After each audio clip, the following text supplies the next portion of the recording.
शब्द का अंग्रेजी उपयोग कहीं अधिक व्यापक है और संस्कृति के अमूर्त पहलुओं पर भी लागू होता है, जैसे कि सीमा शुल्क या राष्ट्रीय पहचान। यह अंतर बताता है कि अतीत में सांस्कृतिक पर्यटन बड़े पैमाने पर नीदरलैंड में इतिहास, कल्चरल हिस्ट्रिक टूरिज्म से जुड़ा हुआ है। संस्कृति को परिभाषित करने की समस्या को हाल के वर्षों में संस्कृति के लोकतांत्रिकरण और संस्कृति और रोज़मर्रा की जिंदगी के बढ़ते अभिसरण के परिणाम स्वरूप संस्कृति के लिए जिम्मेदार अतिरिक्त अर्थों और कार्यों द्वारा मान्यता दी गई है। संस्कृति की वृद्धि साहित्य में और हाल के वर्षों में नीतिगत बयानों में उत्पन्न हुए शब्दों के रंगीन वर्गीकरण का एक कारण है। सांस्कृतिक पर्यटन, विरासत पर्यटन, कला पर्यटन, जातीय पर्यटन और अन्य शर्तों के एक मेज़बान उनके उपयोग में लगभग विनिमय प्रतीत होते हैं, लेकिन यह शायद ही कभी स्पष्ट है कि क्या लोग एक ही बात कर रहे हैं।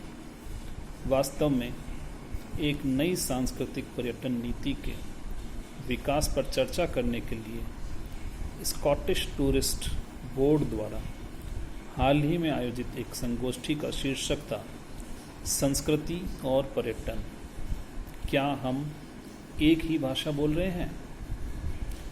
सांस्कृतिक पर्यटन घटना की व्यापक प्रवृत्ति भी विभिन्न परिभाषाओं की एक विस्तृत श्रृंखला उत्पन्न करने के लिए प्रवृत्त हुई है।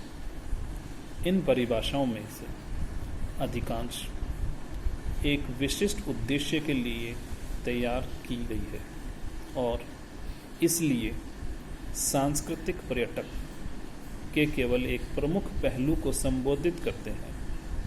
परिभाषाओं को अपनी समीक्षा में मैकेचर और ड्यू क्रॉस ने 4 अलग अलग प्रकार की सांस्कृतिक पर्यटन परिभाषाओं की पहचान की।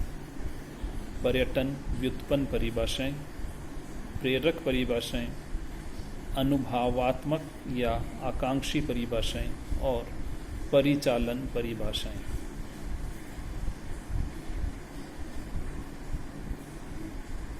इस प्रकार सांस्कृतिक भूगोल में सांस्कृतिक टूरिज्म का विकास हुआ और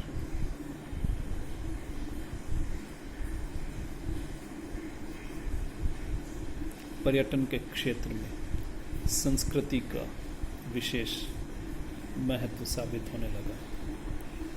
यह सारी चीज़ें पर्यटन विकास के लिए और संस्कृति के विकास के लिए बेहतर साबित होने लगी, किंतु हाल ही के वर्षों में जब इस प्रकार के पर्यटन और पर्यटक अधिक मात्रा में होने लगे और जब वे उस विशिष्ट सांस्कृतिक धरोहर का निरीक्षण करने या उसे देखने पहुंचते हैं, तो उस सांस्कृतिक धरोहर को कई प्रकार के नुकसान भी पहुंचाते हैं, जिनकी क्षति अपूरणीय होती है। इसलिए इन विकास के साथ में सांस्कृतिक पर्यटन के लाभ और हानि दोनों प्रकार की प्रक्रियाएं चलती रहती है, जिसका एक भूगोलवेत्ता को ध्यान रखना आवश्यक है।